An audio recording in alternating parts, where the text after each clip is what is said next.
you have your wet season, your dry season, right? And so like you have to collect almost all your year's worth of water in the wet season to last you, right? Is that the idea? It is almost 6 months, so it's almost split exactly in half. 6 months of whatever rain we're going to get, and the next 6 months there'll be almost no rain. It'll be quite an interesting event. We get a rain shower over summer. So the local government actually sets a minimum standard on how much water. This is the Farm Hop Life Podcast, a traveling homestead family. I'm Matt DeRozier. On the Farm Hop Life Podcast, we learn what it takes to grow your own food from everyday people. Could be a college student, grows tomatoes and salad greens on their apartment patio, a former VP of marketing for Del Taco now raising cattle in Montana, or someone who hasn't had a homestead in over 10 years. This show is aimed at teaching you what it takes to make homesteading work for you, that we all make mistakes, we all have bad days, but we can reach out and help one another thrive, and giving you the confidence needed to go feed yourself. One thing that I remember you posted on Twitter that was like, wait, what? Was this baby kangaroo that you have? Is it still around? Yep, it's still around, and its child is still around. We don't know whether the child is a male or a female yet, because we don't know much about them. But we started off calling the kangaroo Heath because we assumed it was a boy, and then I saw the little head pop out of the pouch one day, and I went, I guess you're not a Heath anymore. We sort of played with Heather, and then decided on Tilda. So yeah, they're both around. The pair or just the young one? I know the Joey. The Joey and the mum are still around. Yeah, nice. We just don't know the sex of the Joey yet. Do they like eat the food in your garden, or what do they cause a nuisance? They're absolutely not a nuisance. It's the wildest thing. I've actually filmed Tilda gently pushing through the vegetable garden, pushing cabbages and broccoli aside just to find a bit of grass that she likes to eat. So they almost refuse to eat the vegetables. And they're looking for grass. So they're basically feeding our wet vegetable garden for us. Hey, nice. Now, if only you had a couple more. I don't know about that. Two is perfect. What about other things in Australia that are going to kill you? Like, I don't know, snakes and I guess, do wedge-tailed eagles attack people? Not people. They aren't here. They're about not too far away, maybe 20 kilometres away. I'll start seeing wedge-tails in the sky, but I almost never see them in the sky over here. We have the smaller kites, the hawks, in this area, which do pose a threat to the chickens. But what we've discovered recently is they only attack chickens that are on their own, and any chickens that have been in the same yard as our goats have never lost a chicken from there. So there's something about goats that hawks don't like. That's interesting. They stay away. I've never heard of goats being like a livestock guardian animal. Neither had I, but I just noticed the pattern forming. And in fact, we've had chickens fly out of the goat yard, and we find them the next day torn apart in a bare yard that didn't have any animals in it. So hopefully they will learn natural selection will determine that chickens that stay with the goats are chickens that get the rifle goats. So, what are some other predators in Australia? You're on the western side of Australia, is that right? On the western side, yes. Yep. Okay. More or less of the country. Yes. Snakes are bad. Well, snakes. We've had we've got pythons here.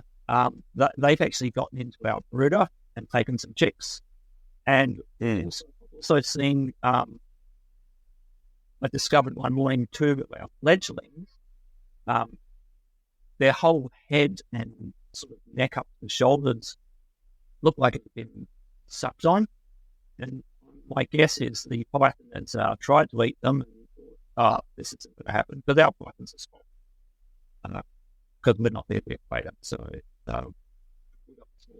they could take us to check, but obviously they tried to eat a fledgling and just couldn't do it and spat it back out and killed them, which is not good.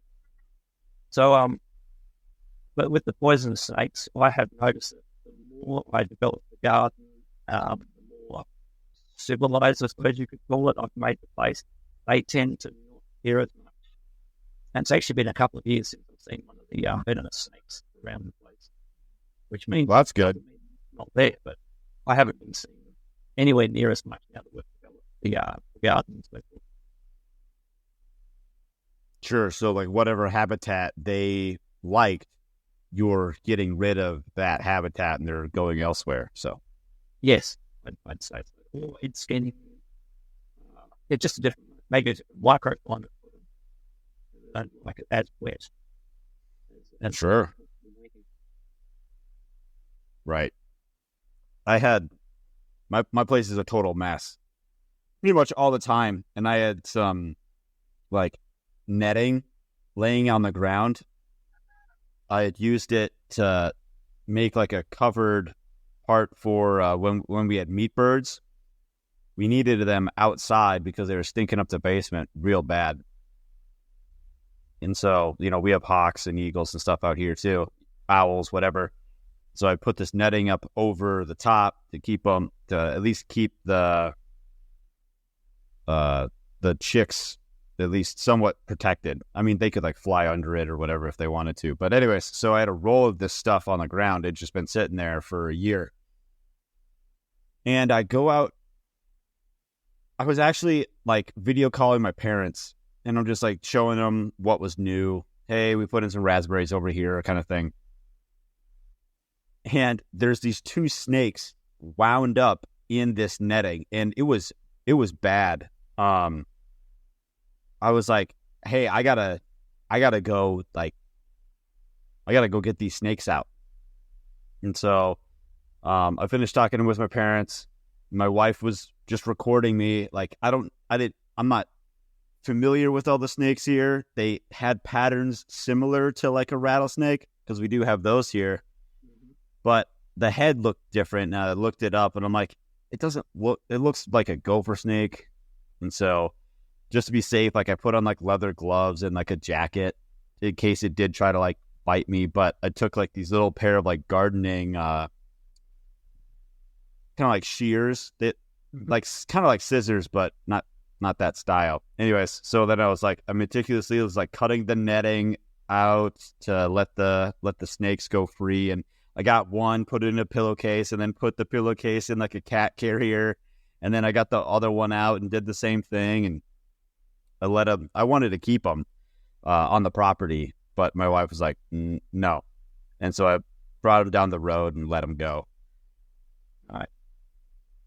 Oh, snakes are good because if you don't have snakes, you're going to have mice.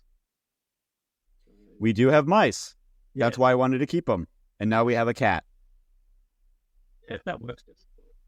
And cats don't eat eggs. There is that. I think the good thing here is if it doesn't have the distinctive camo of a python, assume it's going to be. That's a pretty safe bet to make. So we either have pythons or something that will kill. Wow, that's pretty dramatic. That it's either like, oh, it's a python, or what's going to kill you. Yes, it makes it a lot easier. So what do you have for? You're the second Australian that I've talked to. Actually, the other one was on the East Coast, and she said that she keeps, I think, a shotgun for. Man, did she say that she keeps a shotgun or she keeps like a machete or something or both to dispatch snakes that she finds in the yard? So like, Has it? Do you keep anything to dispatch snakes, or do you just hit it with a shovel? No, I just leave them alone. You leave them alone. Okay. Yeah, if they're venomous, if in summer I make a habit of being a little bit noisy, moving around the place, stomping, scuffling, and so forth, and they don't want to attack you. They want to keep well away from you, and they'll defend themselves if you step on them or one of them. So, Sure. just make It sounds like what we do for bears out here. Like, don't go through the woods being all nice and quiet. Like, make some noise, because the worst thing that you could do is surprise a bear. yeah, you startle a snake and it's going to bite you instinctively and then take off, and you want to avoid the instinctive biting, so you just make a lot of noise. And so far that's worked. I haven't been bitten yet. I keep meaning to do a venomous snake handling course, and like most things, they keep getting bumped down. More important things go up the list. And I'm still meaning to do that course. Have you taken, in your area, have you taken any, let's say, homestead education courses or classes or workshops, community, anything like that? No, there doesn't seem to be that sort of thing. Our homesteading culture is very poor here in the US. It's most people wouldn't even know what that word meant. So I've learned pretty much everything, either YouTube or social media. In fact, most of my foundation is from Jack Spurko. Listening to his podcast, that's where I got probably 90% of all my knowledge from. Was watching his show, and then he'd do some sort of interesting project. I'd go, oh, I'm going to do that interesting project, and just start learning and making mistakes along the way. So, yeah, let's get into that. So then, is that how you came to get into homesteading then? Is through the survival podcast, or? No, the podcast followed me getting into homesteading. I was living in suburbia. I was content with my suburban life, and the girl I was living with at the time, she brought home these Bill Mollison books. It wasn't his permaculture at the time, it was like Permaculture 1, maybe, and then one of the other books. I had a bit of a read through those, and I thought, oh, no, none of this makes sense. I don't like this.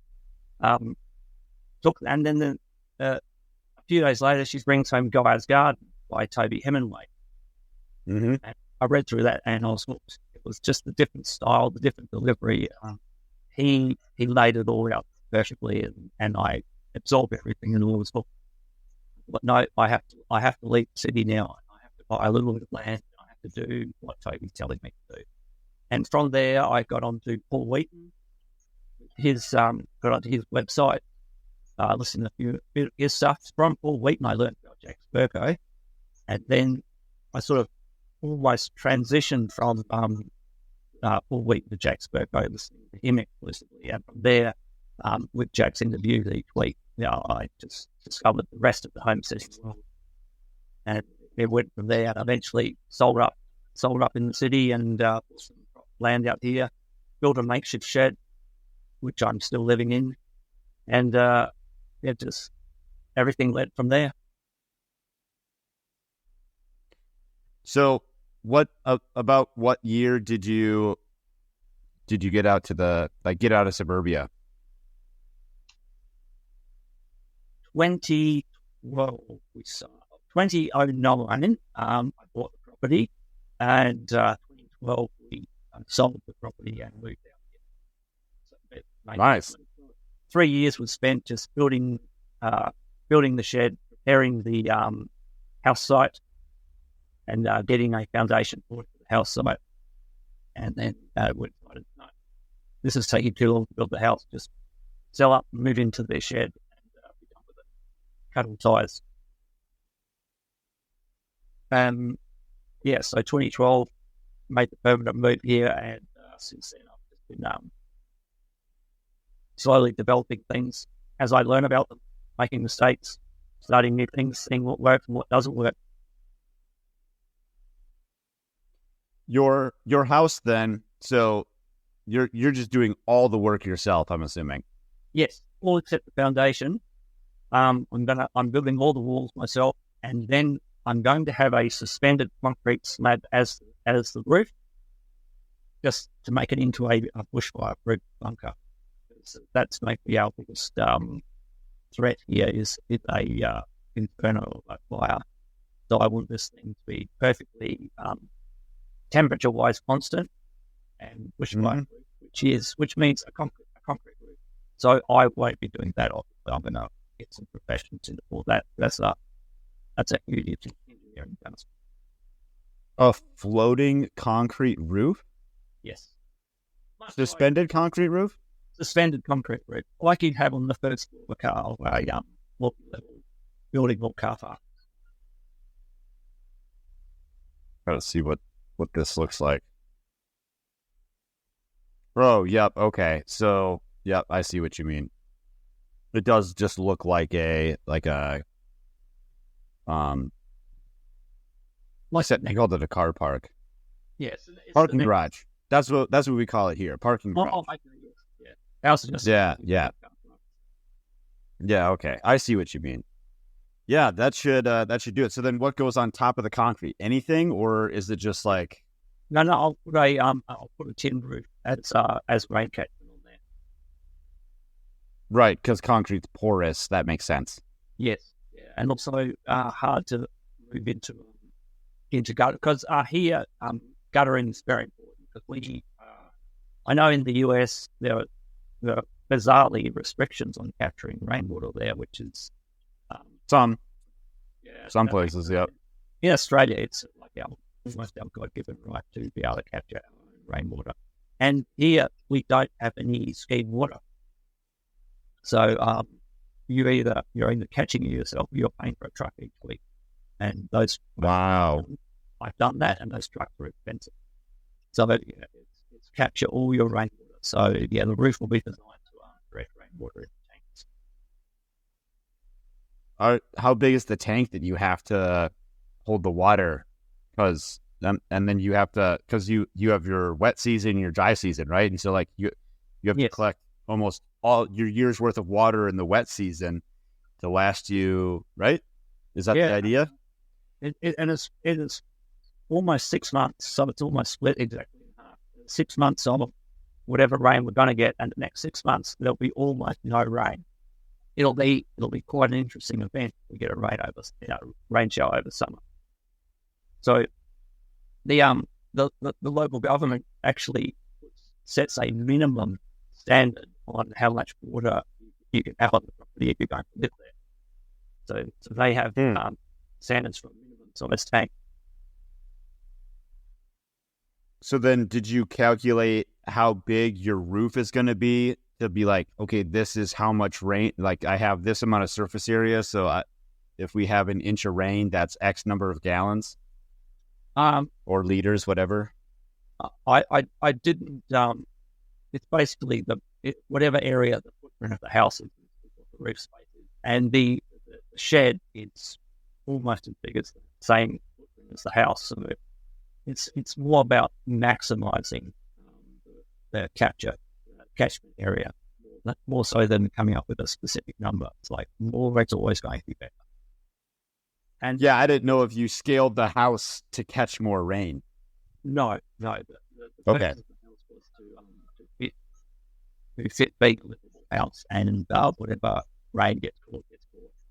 And there's always sheds and chicken coops. And everything's got a gutter on it here. Sure. To somewhere. Sure. So when you're done with the house, do you have like an estimated date of completion or year of completion? Like give it another year or two and you're done, or? As in my personal goals, well, it would have been nice to have done it like 10 years ago, but like everything else on homesteading, it's always a work in progress. And unfortunately, the shed is very livable quite comfortable. So that doesn't work. Because, if I was doing it harsh, that might have been the incentive to really get out there and spend every waking moment on the house. But it's not harsh in the shed; it's quite pleasant. So I get to the house when I can. And look, we both want it to be finished, but it's quite a nice house. It's going to be a lovely house when it's done. So the incentive is there to finish it, but I don't want to rush into it and make a mistake. One error. So we just steadily plodding along, getting it. And but when you do get done, will you be like debt free? Like, will you have a debt free home then? I've only got about 20,000 left on the mortgage, which is my only debt. So I'm not. I made a vow not to go into debt for the building of the house. That also doesn't help with how long it's taken to build. So it's cash. When I save up the cash, I can do a little bit. I can buy a little bit more cement. Some more reinforcing rods, and just it moves along as the money. So I've made a vow not to go into any more debt. So, being part of so did you design this house, or did you hire somebody to design this for you, or?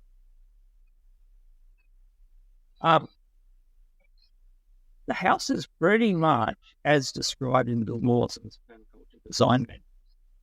Really? You split it in half. You don't have. You either have the back half of that, the pole facing half of the house, and the equator facing half of the house. You have certain rooms on the eastern side where the sun comes up, and you have certain rooms that go on the western side where the sun sets in the summer. So I read that entire section about how to design the perfect house, and I drew it down. I drew it on a piece of paper, and I took it to an architect, and the architect turned it into the final product. Nice. Very nice. It's not my own design. It's pretty much got more Lawson's design. But I mean, I guess I'll have to check out that section of, was that in Permaculture Designer's Manual? Designer's Manual, yeah. It talks about how to design. Yeah, I have it. I think I've glanced at it. It's a thick book. It is a big book. So I'm not sure if there was like diagrams in there, or if it was like all text and you had to like interpret. Oh no, it's very rich in the pictures. Okay, good. And it's I mean, he's Australian, right? And so he wrote it from like an Australian's perspective. So like things should be facing, I guess he wrote it. You said pole to equator, so it's the same way, northern hemisphere and southern hemisphere. Yeah, I try to avoid using north and south, because north and south in terms of a house means something very different to you than it does to me. So yeah, it's very awkward to say pole facing and equator facing, but it's the best I can come up with. Just so you. No, I like it. It's helpful. When I say the equator facing windows, you know exactly what I'm talking about. Whereas if I said windows, that's very different to what you would be thinking. Yeah. So one of the things that I only found out recently is that you were building or are building a rammed earth house. Now that I dabbled a little bit in like learning about alternative building methods. I still think they're super cool. If I were to do it all over again, I would do a rammed earth house here. I just like the way they look. Think they're awesome. And I looked at going to a school up in Canada for like 2 weeks to learn how to build them. Didn't have the time, didn't have the money. We just have a conventional house here, just like in-ground insulated concrete forms for the basement, walkout basement, and yeah, just stick frame up on top of that. But so when you're like, I got to look at some rammed earth recently, and then you're like, hey, I have a rammed earth house. I'm like, tell me everything. You're like, what do you want to know? I'm like, everything. I want to know about it. I want to know all about it. And in prepping for this, you had said that you're actually getting away from the rammed earth part of the build. Yeah. What happened there? The equipment went away, pretty much. That's what happened. When I started, I had a guy, a friend nearby, who had his own bobcat skid steer loader, and we were using that to mix up the fill and put it, lift it all the way up into the top of the framework, which was perfect for it. And I bought a compressor, because you need some serious compression. Pneumatic tamper, is that what you're talking about? Tamper, hoses, compressor, and I think I had 2 weeks off, and we thought, we're going to build this house. We're going to put it all. We're going to do it all in 2 weeks. And we soon discovered after the first week how brutal it is to do that. You're spending 90% of your time putting formwork together and taking formwork apart. And we hadn't even got close at the end of the first week, and I was looking at it going, no, this isn't going to happen. And second week, we did as much as we could, and then then I had to go back to work. He had to go take his bobcat back to his farm so he could do some work around the farm. He ended up moving quite a ways away and taking it with him. Now I thought, so I can hire a bobcat, and I don't know how to drive it. You need 2 people. And I thought, well, I could do it in concrete. And I ended up selling the compressor, selling the hoses and hamper, and I built my own concrete crane out of scrap wood with just a little workshop hoist on top that would pick the concrete up by level and just dump it into the bucket. And of course, all you need concrete instead of this hamper and compressor is just a vibrator. Sure. Yeah. So it was more just scaling down to what was manageable. That if I had the tools, I would have kept going with rammed earth, but this necessity meant I could turn it into convert to concrete, and using the same coloured gravel as what I was using for rammed earth. They do look very similar. So I was able to blend the two, and where you see the transition from rammed earth to concrete, it looks okay. You should send me a couple of pictures.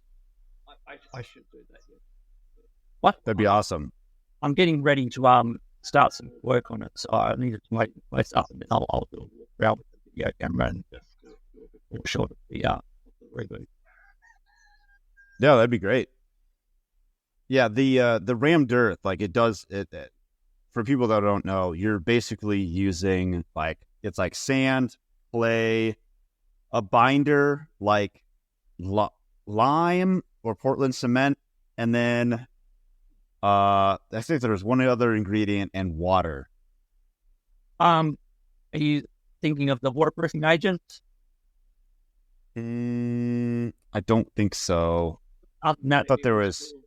We were using road base, sand, Portland cement, and mixing in some waterproofing just to make it less. Okay. Sure. Yeah, and then so you have to have a form just like concrete. You lay it in there and you tamp it. Now you can just tamp it by hand, or you could use a compressor with like a pneumatic tamper. So like you push down and it like just vibrates, and so like you don't have to go up and down manually all the time. Just like you just sit there and guide it. Like you were saying, I've never done it. I've watched a lot of videos on it. It just takes a lot of time, like you were saying before, like especially if you have a little bit of a complicated house to like the foundation and corners, and because for the most part it's only in exterior walls, anywhere from a foot thick to 2 foot, like 2 foot thick, like in Canada. Sometimes they put like 4 inches of foam in the middle.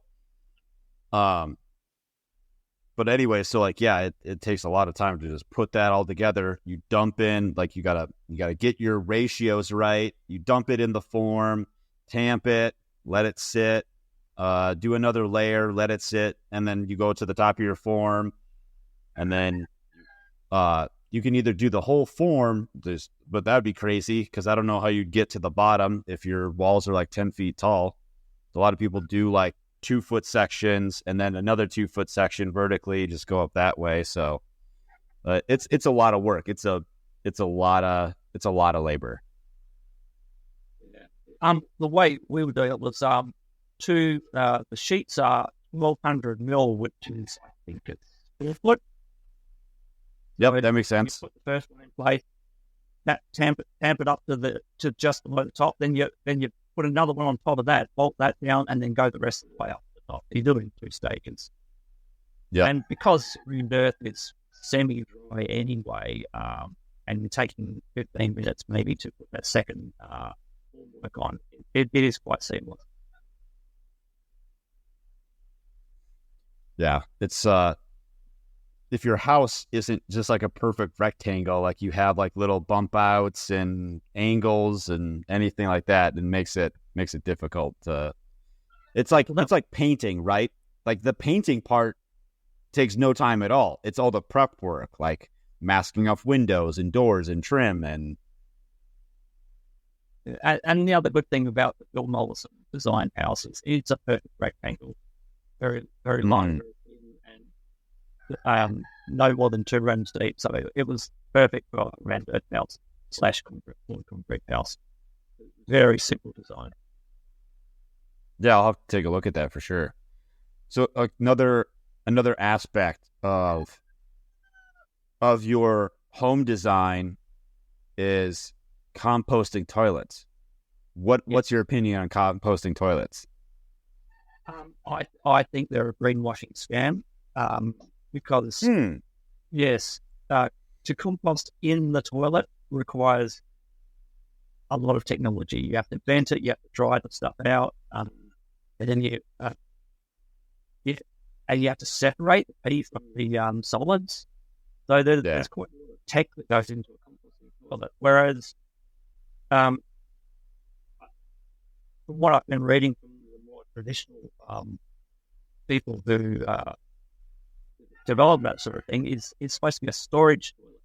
So you have a container. When that container's full, you swap that container out for another one. I have actually, when I was researching it, found a couple of actual proper storage toilets. They had some serious engineering going on underneath the slab.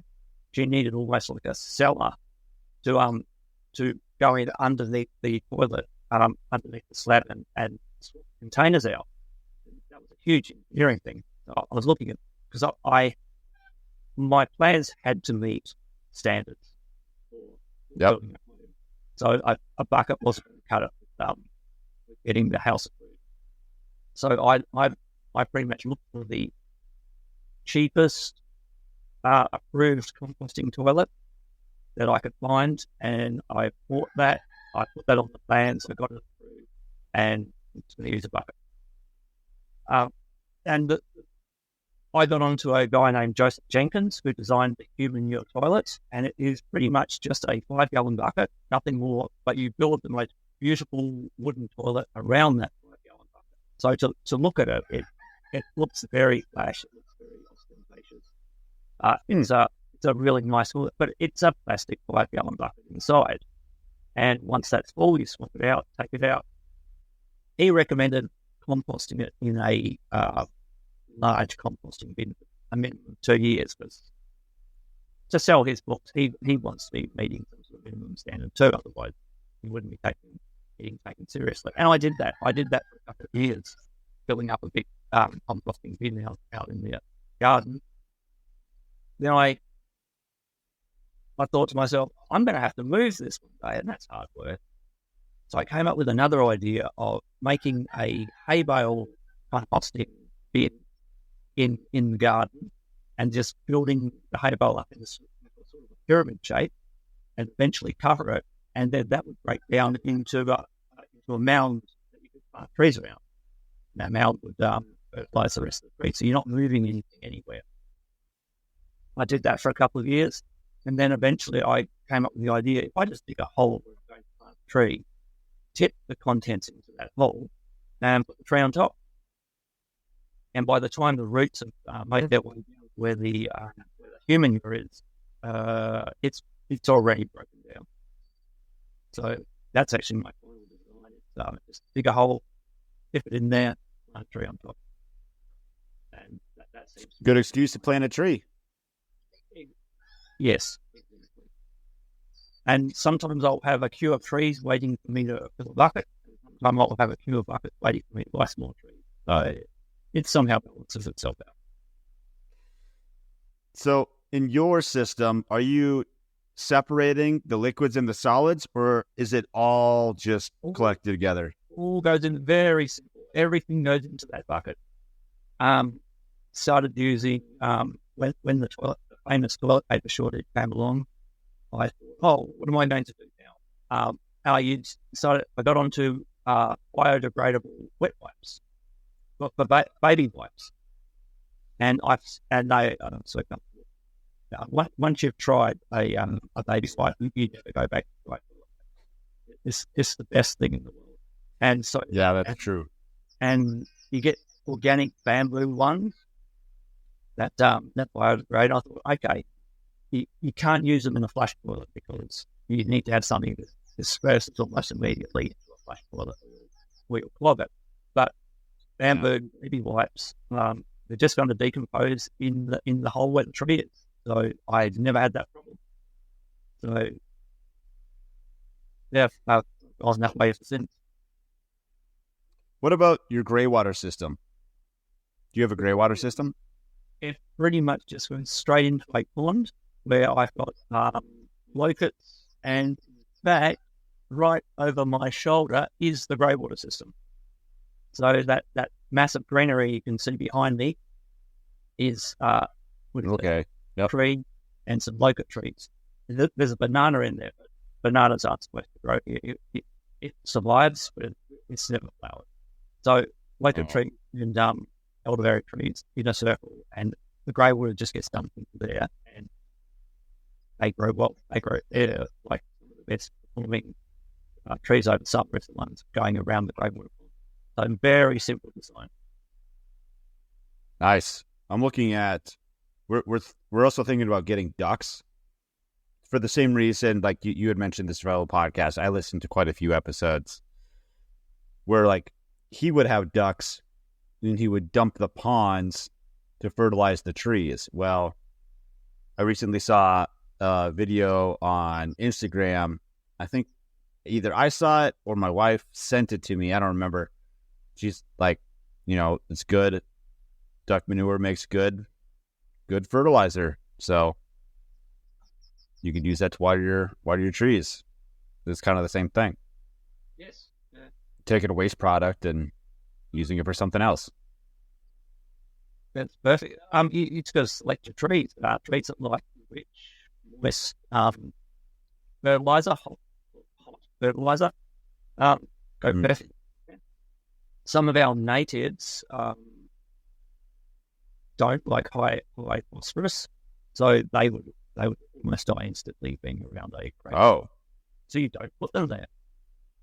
You sure. put what works, and for me, it happens to be locusts and elderberry. They're performing really well. So, yeah, it's like the trees do the job.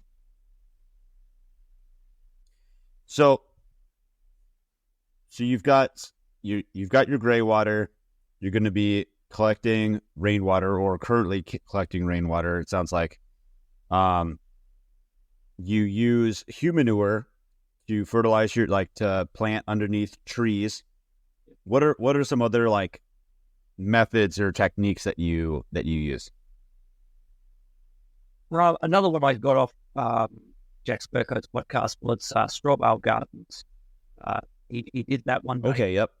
Turns out he didn't like it, and he gave up after the first one. He said, "No, it's not for him." But after I tried it, it was wonderful, because I've got this area just near the shed that was a huge slope, and I built a retaining wall at the base of it, and I started filling it up with discarded garden matter just to bring it up level and make that into a nice little garden.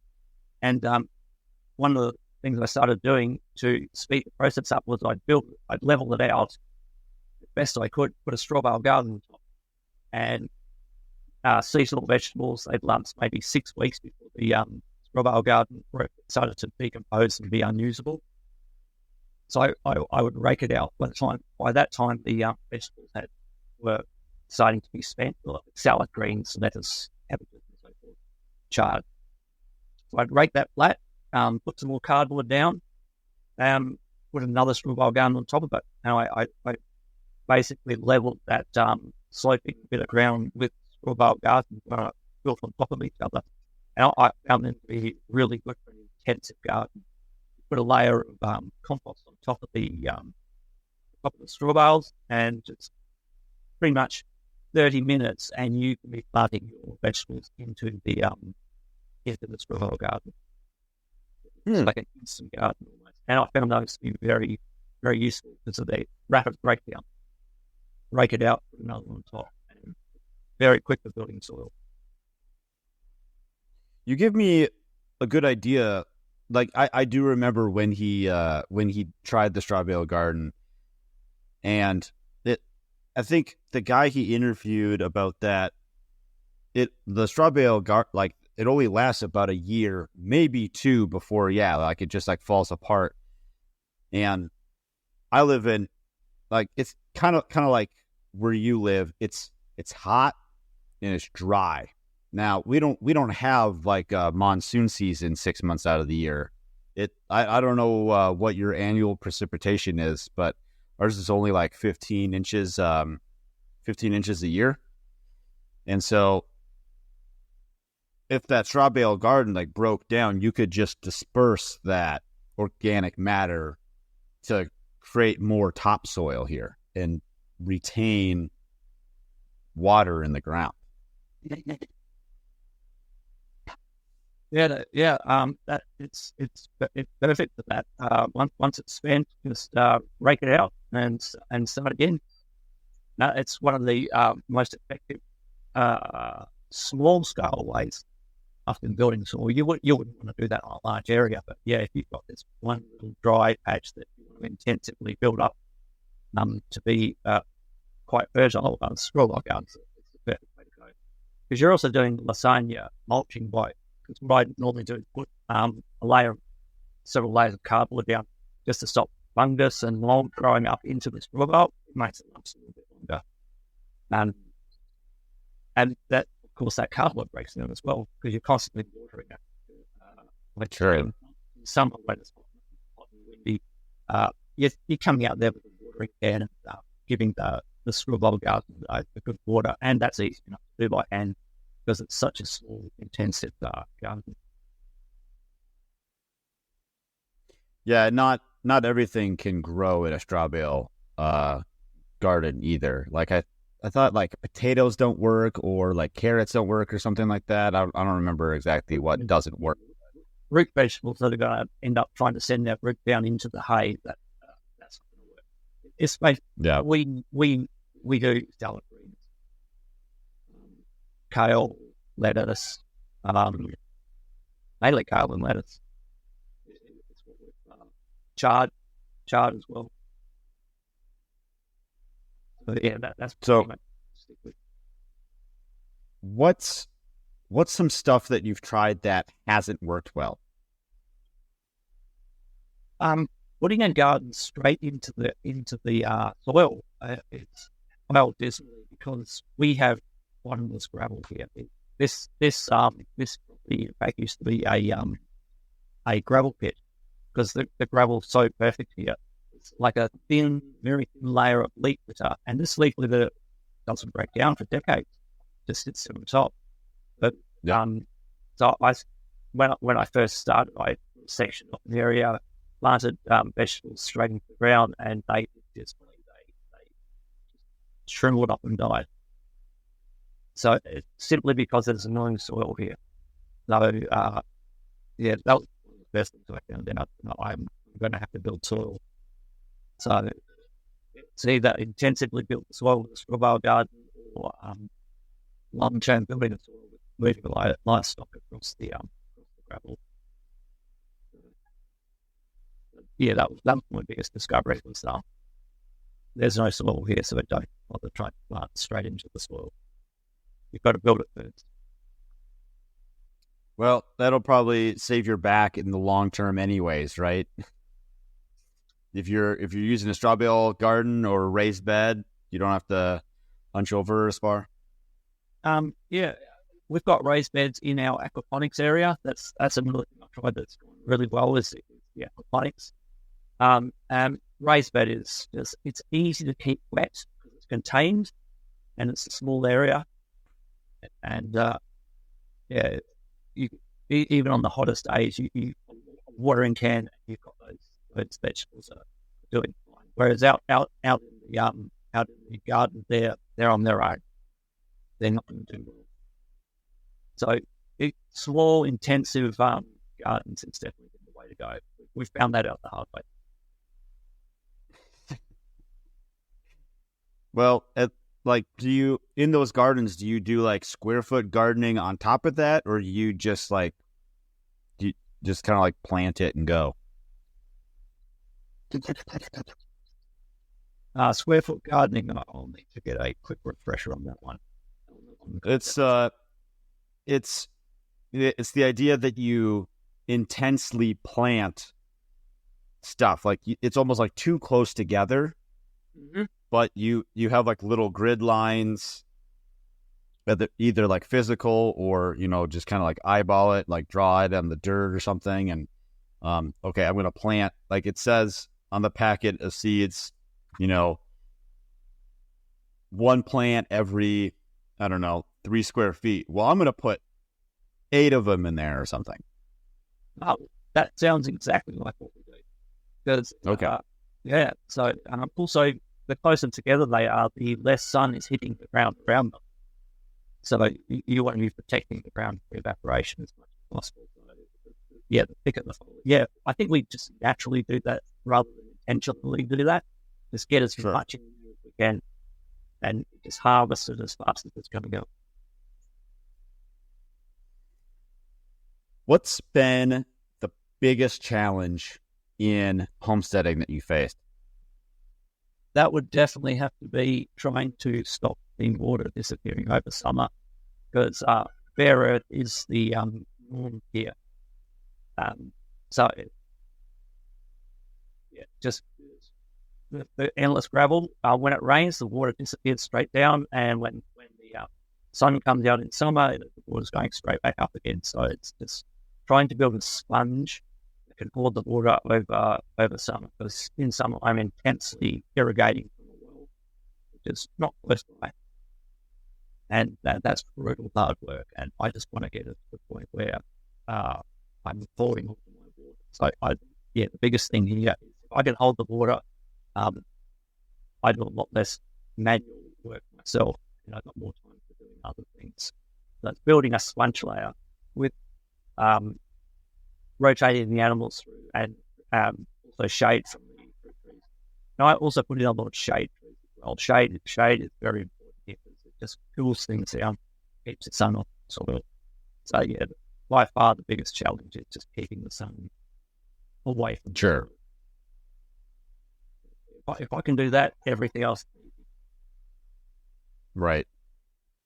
Have you tried bringing in any clay to I have no idea how this would work, but put clay on top of the gravel that your property sits on. So it's like a natural barrier for the water. So it doesn't just doesn't go straight to the gravel and into the ground, that it kind of holds it there a little longer. I have thought about it, but I'm not 100% sure you can buy clay in bulk. Yeah, I think people who build their ponds and dams and so forth do it with where there's an existing patch of clay. So I've never heard of or seen clay as a thing that you can buy and get trucked in. Right. Also, I think perhaps if I'm building enough organic matter, that's going to start holding the water. Right. The silt from the runoff. So I've got a dry lake on the property. I sort of direct water to direct flowing water to as much as I can, and I'm hoping that over the years of grass growing in winter, dying in summer, growing in winter, dying in summer, that's going to build up an organic layer, which is a more natural way than a clay pond.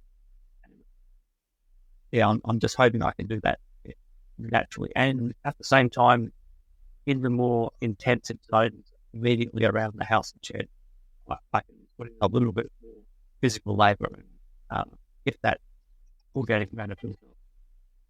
So yeah, Right. it's logistics is stopping me from doing the clay thing. Yeah, that would be. I mean, it'd be a lot of clay, and who's to say it would even work? You know, you could do all that work, and you have like I mean, it would be like sealing a pond, right? So like you're supposed to put down like clay in the bottom of a pond. Well, they don't always seal, so. And yeah, unless you're putting it into a catchment shaped bowl like a pond, if you just put clay straight down on the ground, that hardens up. Now, when it rains next, the rain's going to sheet straight off that clay and keep going. I guess that's also that possibility. You've pretty much clay.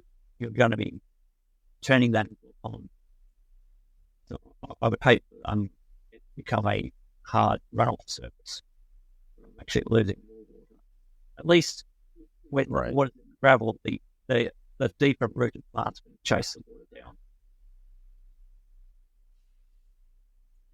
So, what would you say the best part about homesteading is? I think it's the fact that I can do anything I want. Because I've got room. If I want to experiment with a project, I can go way over there and build it, take my time. It's not in the way. I think it's just having room to do things. So I understand you can do homesteading in an urban garden, but you've got to be very conscious of available space for projects. You've got to pack things up after you finish. But here I can sort of have a project running and get to it when I can. And just the fact that I can wake up in the morning and I look around and I'm just surrounded by trees rather than traffic and buildings. Just the serenity of everything. And as a connection with nature as well.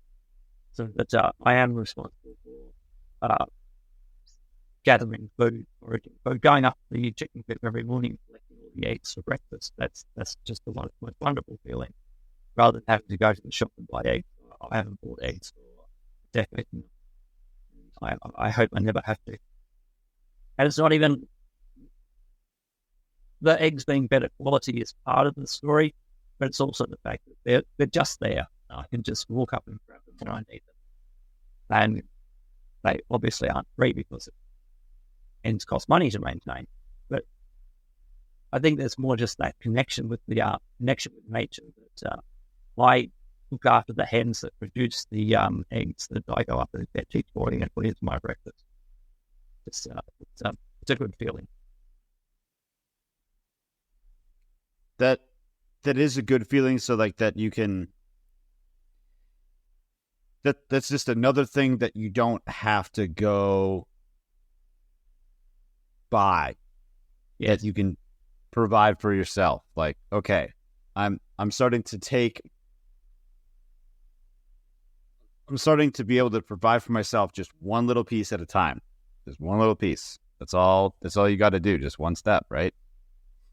And it makes it easier with food preparation as well. Because if you go to the shop, you think, oh, what I like, there's so much choice here. I can have that, I can have it. But here, it's like, well, this is growing at the moment, so we're going to pick this, and we're going to make something with that.